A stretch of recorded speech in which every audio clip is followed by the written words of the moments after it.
What's the deal? This is your boy, Mr. Athletic Over Everything, and here today, I'm here to share with you one of my series that I'm going to start up with. It's called High-End Leftovers. A lot of times when people cook, they don't know what to do with the primary foods that they're dealing with after they cook them. It either goes bad or they wind up just sitting in the refrigerator and they wind up getting skunky or whatever the case may be. So what I'm giving you today is pretty much something that's very, very simple to do. Doesn't require a lot of tools or ingredients or anything like that to come up with a very good, tasty meal. So on today, I'm going to use two cooks that I did recently to come up with these high-end leftovers. We had a grilled chicken that I did on the PK 360, as well as some 2-inch pork chops that I did on the PK 360 as well. That actually did them in with a mandarin sauce or whatever. So it actually was a very tasty dish. I didn't want them to go bad. I had a few things left over, almost enough to do pretty much 2 sandwiches. So what I'm doing today is show you guys something very quick. And I know for the most part it seems like this is very like duh, but you'll be surprised at what people don't know. So all we're gonna need for this particular cook is our panini maker, a cheese grater, which you really don't need, but I need in this instance. You need chicken, you need your pork chop, butter, garlic, French bread, and your desired cheeses. And now let's get started. Okay, starting off here, we have some succulent pork chops and we have some grilled chicken here. These are the stars of the show here. We have a little bit of butter and garlic, and we're going to go ahead and start building the flavors from here. Alright, so what we're going to do here is we're going to deal with the bread. My son is extremely picky, so I have to make sure that I don't put anything on the sandwich that he doesn't like. So we're going to take this piece of bread and we're going to slice it in half. Okay. We have the garlic bread. It's been cut in half. But the thing I didn't mention earlier is that this is actually garlic bread. But we're gonna go ahead and dab it up with a little bit of butter, because you can't go wrong with a little bit of butter or a little more butter. This is also gonna help when it comes to grilling the panini here. So now that we have that out the way, we can start with the first layer in this particular sandwich, which will be cheese number 1. Now I believe you should use whatever you have on hand here, but we have a little craft here. Now typically when I make stuff like this, I try to use things that you just can't get from the store. So I'll use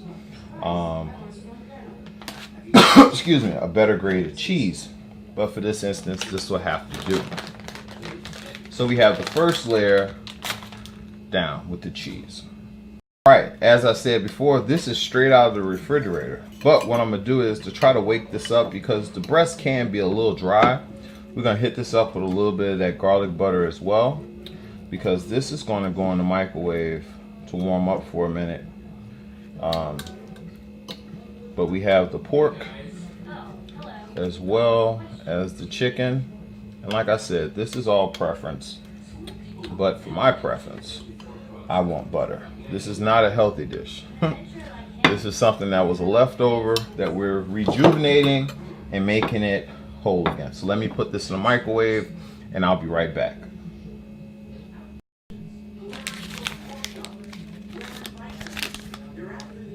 Alright, so we got this Cabot Vermont Sharp, which is a very expensive piece of cheese. I believe it's almost $10 for this little bitty block. It's a 9-month aged cheese. But this is just something else to go along and help out with this high-end sandwich. But best believe I didn't pay that much for this cheese. It was actually on clearance. But it's going to add to the flavor. So I'm going to just finish shredding down.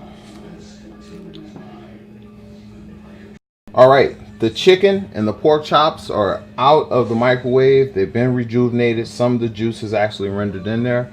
We're going to go ahead and start loading our respective sandwiches. Okay, these bad boys are loaded up respectfully, but now we're going to do the topping with this, which add that Vermont aged cheddar on top of this. This is just going to be overkill. And like I said, this is basically an outlandish grilled cheese. But, you know, you put high quality products on it and it can turn the simplest thing into something absolutely fantastic. Alright, so I'll go ahead and top this off.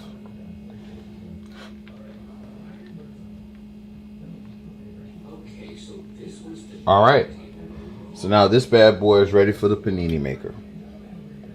Alright, for a lot of you guys out there, I know this might be something that you might not have ever thinking about buying, but a panini maker is something that's so versatile. I think every young man should have one, and even every young woman.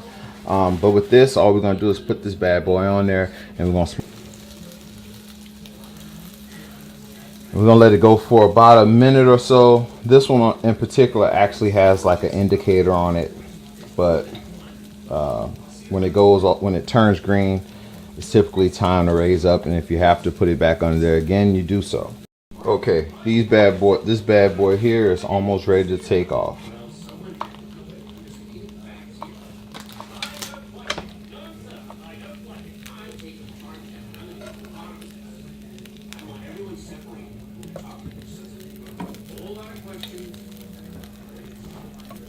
And actually, to be 100% honest with you, I use this bread because this is what we had available. It's not always, it's probably not the best choice for this. All right, let's just get down some. All right, so this one right here is actually the pork chop. And it's actually interesting that I chose these two for this particular one because they're both leaner. Those pork chops were super lean, didn't have a lot of fat on them, but they were extremely tasty, and it was what was left over. So it fit the model of the show or the series. Alright, so it's almost time to take this off, and this absolutely looks good as well. So just scoop it up and get it prepped for the cutting board.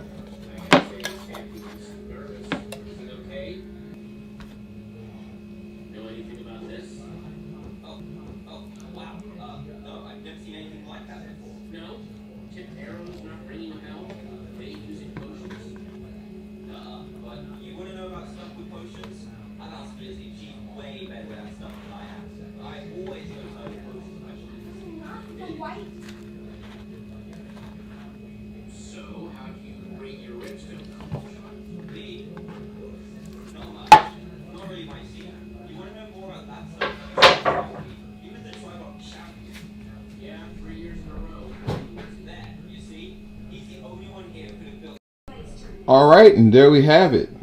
This was the finished product here. Now, I think these came out absolutely beautiful.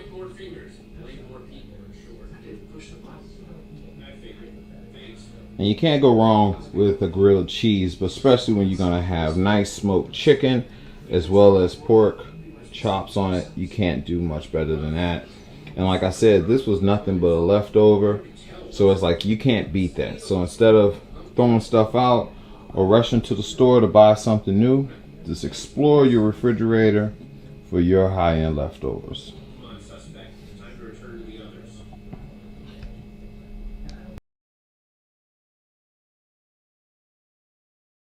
Alright guys, that wraps up high-end leftovers. I hope you guys enjoyed it. I know it seems extremely basic, but it goes to show how easy it is to make delicious stuff at home. For the most part, a lot of people don't really know about the panini maker. It's a lot easier and it's a little more fun making sandwiches like this. But I must be 100% honest, this was not the intent of this recipe. It was supposed to be a spinach artichoke dip that I had in the freezer, but I pulled something else down, mistaken identification, so it ruined the actual recipe for today. But I will say these pork chop sandwiches and this grilled chicken sandwich came out pretty damn good. So don't be afraid to use those leftovers when you put that hard work on the grill cooking them. Just repurpose them and enjoy a meal in a different fashion. But I hope you guys enjoyed the little recipe, and see you guys later.